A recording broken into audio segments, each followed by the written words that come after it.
bagi teman-teman yang pengen buka mending nggak aja, mending kalau sama ini saya usul enggak, mending ya ini enggak. Jadi ini podcast saya gambaran aja mas, jangan buka usaha sablon.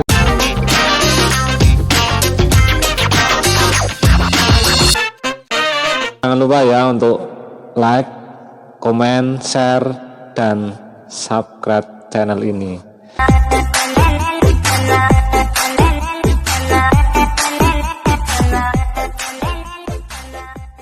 Halo guys, ketemu kembali di channel kami Konco Sambat Yogyakarta. Masih bersama dengan Daru Monokrom. Di sebelah kanan saya Mas Puspo dari Opnan Cloud Yogyakarta. Bagaimana kabarnya Mas? Alhamdulillah sehat-sehat. Amin. Harus Terima sampai kasih. Mas. Siap, betul. Apalagi kondisi gini Mas ya. Harus sampai. Betul. Ini Mas, di podcast kami ini coba sedikit bercerita tentang sejarah berdirinya dari vendor jenengan. Oh ya, nggih. Siap. Gimana siap. Mas? Mulai dari 2014. 2014. Awal itu saya masih sambi. Sepulang kerja malamnya tak kerjakan, itu pun juga belum berani menerima orderan, salahnya masih trial error seperti itu 2014 bulan awal sampai 2014 akhirnya aku pindah ke Jogja. Sebelumnya di kota mana itu? Sebelumnya itu di Bekasi, Cikarang. Kerja di sana, buruh pabrik. Ya itu sepulang kerja ngulik itu tentang screen printing, sablon dan lain sebagainya. Dulu masih benar-benar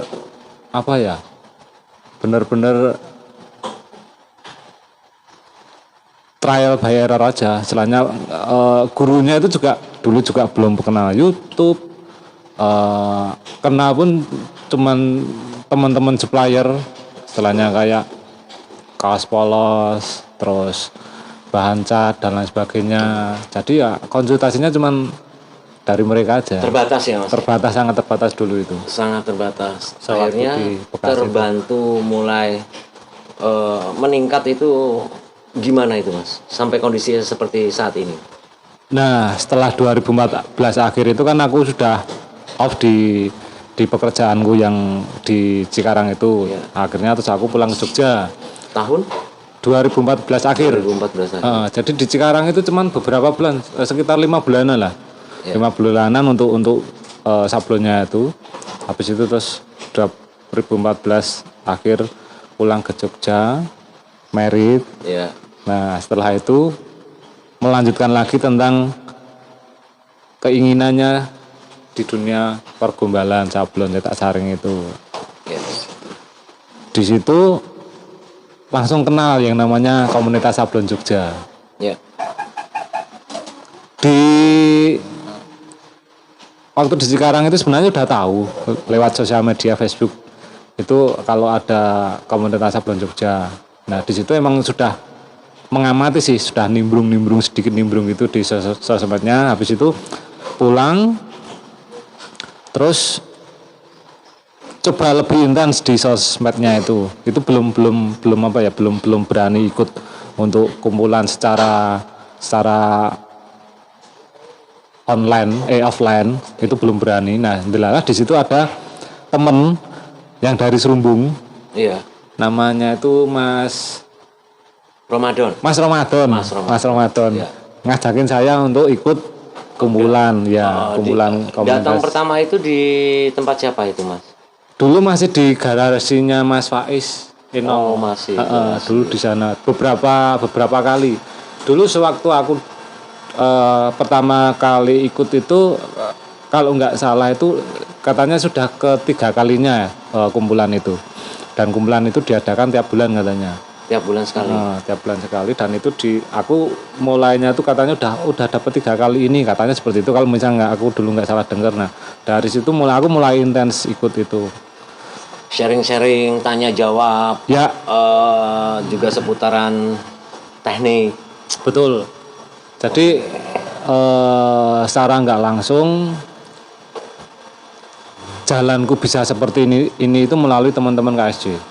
Melalui teman-teman. Ya, melalui teman-teman KSJ, melalui sharing-sharingnya, melalui sambat-sambatnya, melalui apapun itu, intinya tentang screen printing ini aku ketahui melalui teman-teman KSJ.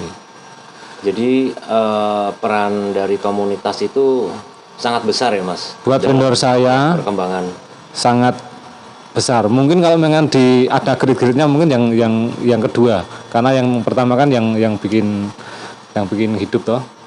Ya, yang di atas ya. Yang di atas, yang kedua melalui teman-teman komunitas itu.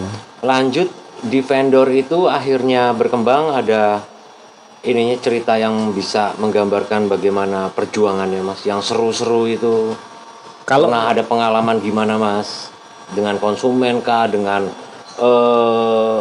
materi sablonnya? Iya. Kalau seru tuh mungkin kalau menurut saya bisa dibilang seru, cuman aku malah menyebutnya itu kayak sedih sih Mas. Kalau saya mengomongkannya untuk waktu sekarang itu sedih, cuman waktu itu pas aku ngalaminya itu enjoy aja. Karena memang aku menikmati proses itu dan menikmati jalur yang aku ambil ini. Iya. Itu waktu itu aku melaluinya enjoy aja. Cuman untuk saat ini misalkan aku menceritakannya kok rasanya sedih yo. Ternyata perjalananku yang dulu itu kok kayak ngono banget loh. Sampai ya itu dimaki-maki customer, ngulang sampai 3 kali, hujan-hujan nganterin sama istri sampai nggak berani masuk ke rumahnya, istri hujan-hujanan di luar sampai segitunya. Terus ya sedih campur aduk. Itu istilahnya beberapa kenangan mungkin ya. Kenangan waktu itu. Terus awal-awal juga selepas dari tempat saya kerja langsung merit. Habis itu kan nggak ada penghasilan selain dari sablonan. Nah, sablon itu pun juga kalau manusia hitungan bulan bahkan tahun itu apakah sudah bisa menghasilkan, dan itu kan belum tuh Mas. Begitu juga dengan usaha kan, kalau memang baru hitungan bulan lah itu kan istilahnya kayak belum menghasilkan. Iya, belum menghasilkan, apalagi waktu itu emang aku harus bertanggung jawab atas istriku dan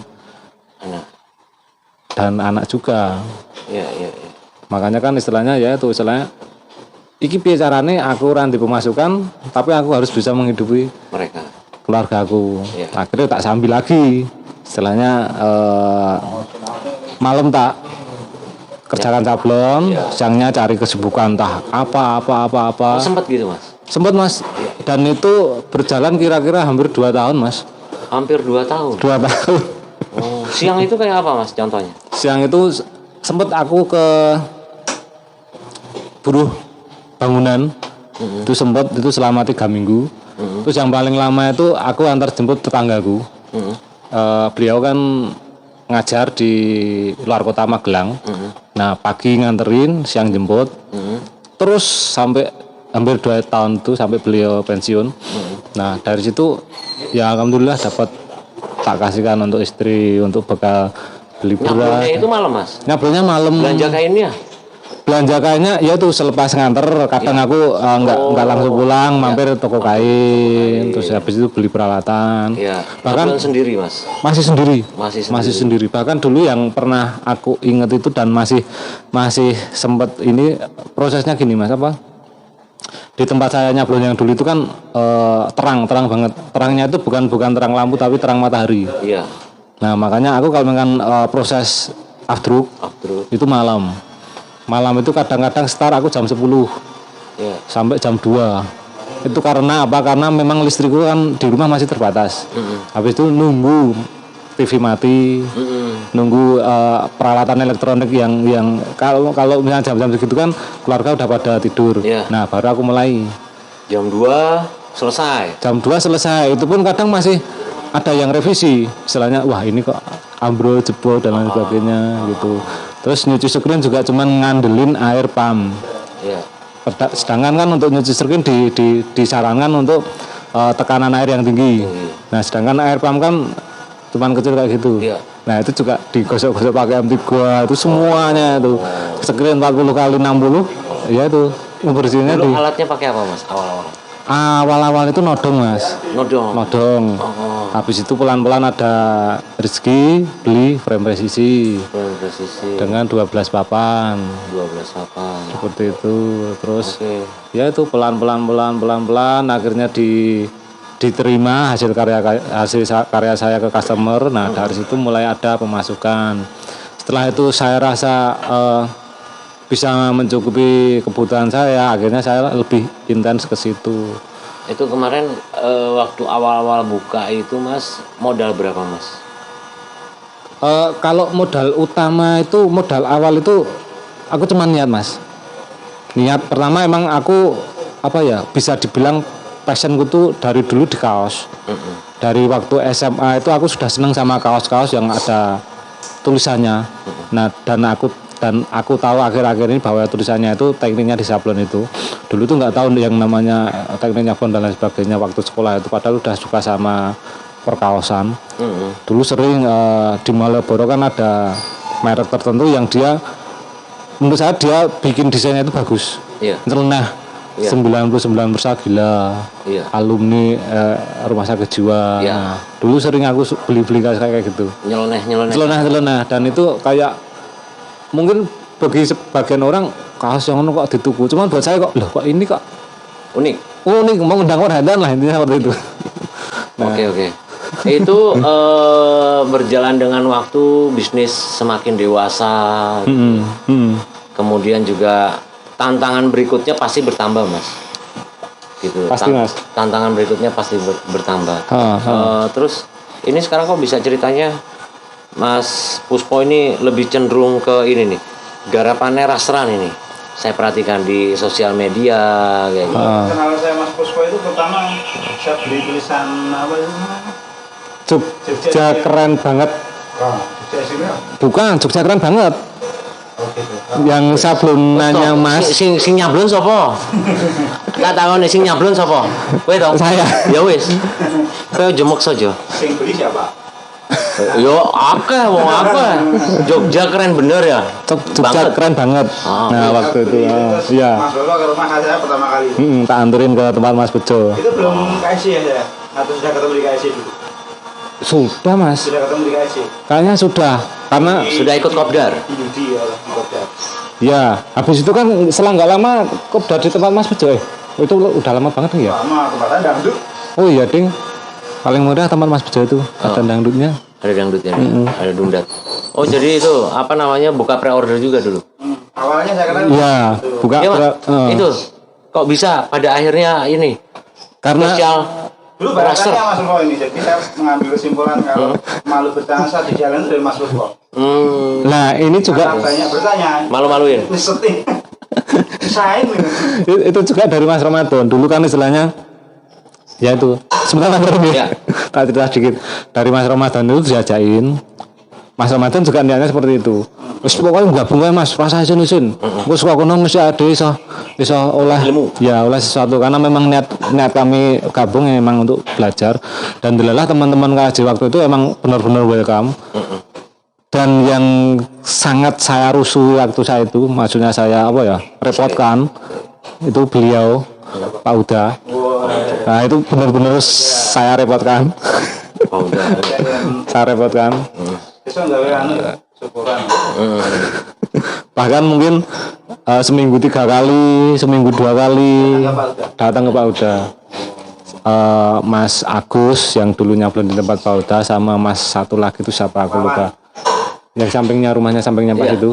Nah itu Mas Wawan itu ya itu istilahnya sama Mas Tri. Mas itu yang potong tempat Pak Uda itu. Sering banget tak tanyain, tak cerewetin, tak ya intinya itu. Sama Mas Bejo dulu itu seminggu 7 kali ya? Udah. Bendino lah. Oh, cari makan gratis. Wah, Relasa.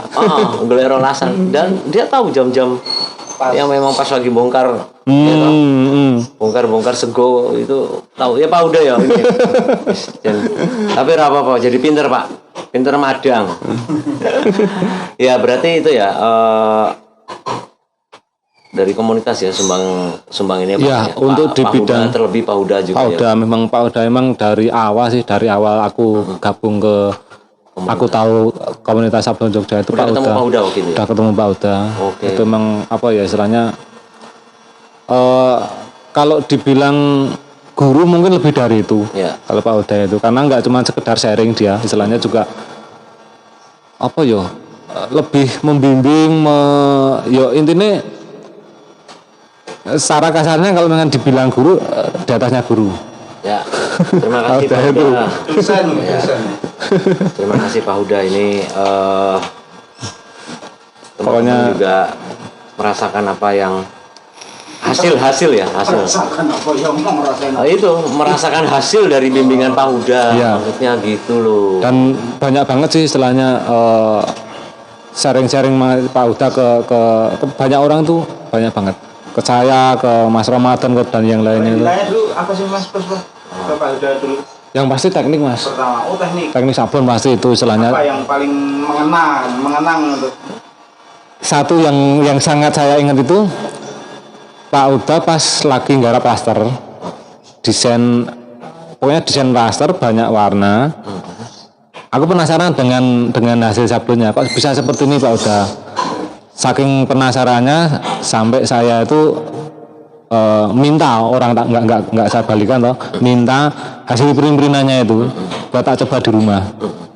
Beda hasilnya. Print-printannya sama. Hasilnya beda. Hasilnya beda. Mm-mm. Itu raster ya. Habis itu aku makin tertarik lagi dengan yang namanya raster seperti disebut Mas Daru itu Karena lagi. gini Mas, waktu tahun berapa ya itu ya 2016 17 ya itu di Enol. Enol itu ada karya atau yang ditempel di dinding. Oh ya, Itu opnan, oh ya, terus ini helm, gambar helm. pesawat tempur. Ya itu. Itu kan berarti garapan jenengan toh? Ya, itu garapan saya. Itu dulu itu ini Mas Jo apa?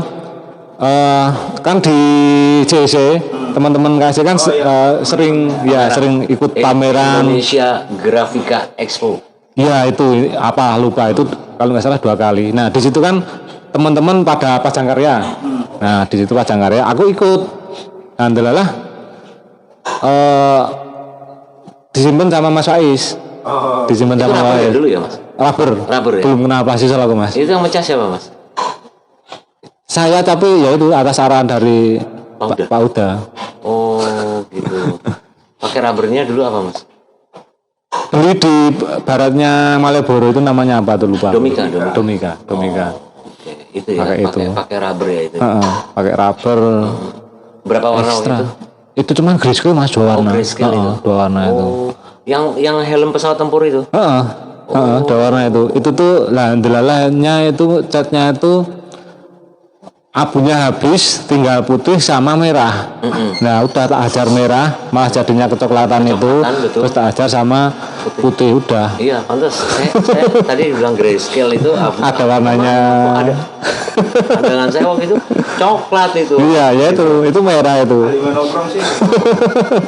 Iya. Makanya itu ya, karena memang dulu sangat terbatas Mas, istilahnya order masih minim, tapi semangat saya untuk belajar itu tinggi. Bahkan itu tadi istilahnya sampai jam 2 malam ya emang karena keadaan juga sih Mas, mengharuskan tuntutan emang saya Suka kayak gitu ya. saya suka ngulik karena memang penasaran itu tadi Mas Bejo. Ih kok iso ngene iki piye? Masa sesama manusia bisa, masa enggak bisa? Nah, harapan saya istilahnya Sekarang sudah bisa. yo alhamdulillah seperti itu Mas Bejo. Istilahnya dibilang bisa, aku juga belum puas, masih pengen menggali lagi. Tapi kalau memang dibilang seperti itu, tapi ya sudah diterima. Si kawan-kawan ketika yang tanya di Facebook misalnya, pengen belajar sablon nih di mana gitu. Ya. Berapa rekan menyarankan Puspo lagi. Ya. Sempat aku istilahnya buka ke kurkusan, sempat. Terus Hampir daftar waktu. cuman habis itu aku bingung Mas, bingungnya tuh gini. Kadang kan kalau pas lagi sepi seperti ini, pasti kan Dibutuhkan. berinovasi, Iya. golek sesuatu sing iso masukan lah. Yang menghasilkan. Nah, alhamdulillah waktu itu tuh ya itu, duh kok iki orderan rada sepi iki ya. Piye lah carane? Akhirnya berinovasi cukup lah buka kurkusan. Nah, dari situ kok aduh nek kaya ngene iki terus aku yo iki. Akhirnya kan dari situ aku mendapatkan sesuatu sing aku belum sanggup untuk membuka kursusan lagi. Karena kan apa ya yang namanya buka seperti itu kan tanggung jawabnya besar sih Mas. Iya. Tanggung jawabnya besar. Tapi kalau teman-teman datang gitu untuk bertanya teknik kayak gitu, Mas Puspo masih suka didatangi? Monggo, nah misalkan ada teman-teman yang mau main dan istilahnya sharing dengan saya dan lain sebagainya, saya senang banget. Gitu ya. Monggo istilahnya. Dan harapan saya juga kalau bisa datangnya untuk saat ini ya, untuk sekarang ini di jam kerja. Di jam kerja. Yang saya harapkan ya biar bisa lihat prosesnya, biar bisa ya bareng sama teman-teman tim di tempat saya. Nah itu kan malah lebih apa ya, lebih cepat lah mungkin ya. Iya. Lebih cepat menangkapnya Sekarang gitu. orang berapa Mas di Endut? Masih stabil orang 6. Orang 6. 6 orang. Itu Belum tambah belum kurang. dari mana aja itu Mas? Ada yang dari Lampung. Lampung. Enggak Mas. Terdampak dari Lampung. Terus rata-rata ya dari sekitar sih Mas. Tetangga kampung, gitu. Tetangga kampung. Pemberdayaan Iya. itu ya, lingkungan ya. Lingkungan. Oke.